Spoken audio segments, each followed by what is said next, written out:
you how to make a pillowcase that has a double-sided cuff and French seams. So what I have here is on the bottom, right side up, I have a piece of fabric that is the width of the fabric by a 1/4 yard. That's going to be the cuff. On top of that, with the raw edge meeting, I have a piece that's 3/4 of a yard, which will be the main fabric, and it's also with the fabric. That actually should be right side up as well. So we have 2 right side up pieces of fabric, raw edges together. Then we're going to give the pillowcase a flange, and that is going to be 3 inches of fabric folded with the wrong sides together and pressed. And then I'm going to put the raw edge also along this side. Now what I'll do now is, because there's 4 layers of fabric and I'm going to add a 5th, I'm going to baste these together first. You could baste the 2 and then baste the 3rd, but I'm not going for that. Okay, so now I have all those 4 layers basted together, the cuff, the main fabric, and then the 2 layers of the flange. Okay, so what I need to do is I need to get this main layer of fabric out of the way. So I'm going to roll that up. I'm going to keep it out of the way of this top seam and out of the way of this, which I'm going to bring up to the top seam. I'm going to pin this all together, and then I am going to sew that together using a 1/4 inch seam allowance.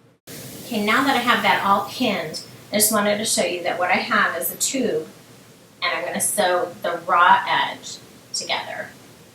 There are actually 5 layers of fabric here. Okay, I've managed to get myself in the shot. So what I have now is I've seamed that raw edge, and I have a tube.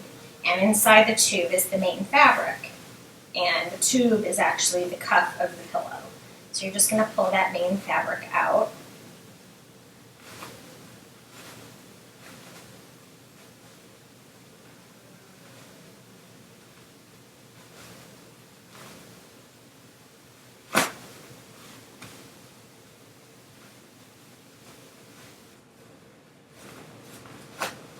There you go. Main fabric is out, and you have a finished cuff. You can see here I still have not cut the selvages off. The next step is to press this cuff really well, and then I'm going to make French seams from the bottom. What you do when you make the French seams is you start, not like you normally do, you put the right sides together normally. You're going to start with the wrong sides together and do a 1/4 inch seam allowance along the bottom.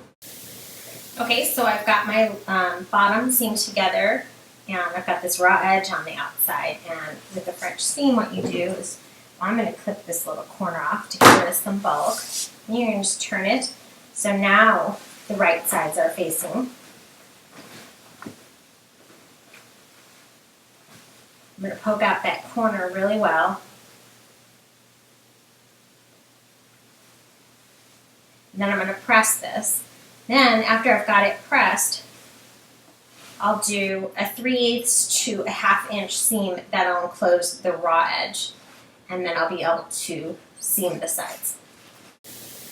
Okay, so now you can see that you've got your, there's no raw edge here, and you've got a nice finished seam on the inside of your pillowcase.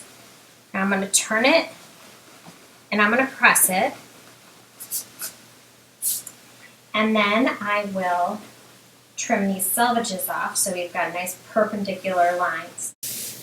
Okay, so now that I've trimmed off the selvages, what I want to do before I sew my 1/4 inch seam with the wrong sides facing is you're going to have the cuff come together right here.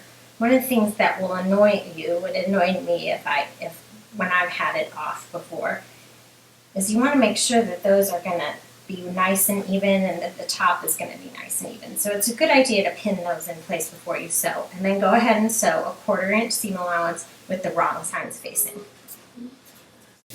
Okay, so you can see I've gone ahead and I've turned this and I've pressed that seam that has the 1/4 inch, which has those raw edges on the outside of the pillowcase still. So I'm going to go ahead and I'm going to enclose that raw edge by doing a 3 to 5/8 seam allowance. So there you go. I finished that seam. You have no raw edges on the inside, and you have a pretty pillowcase. You're all set to put a pillow in it.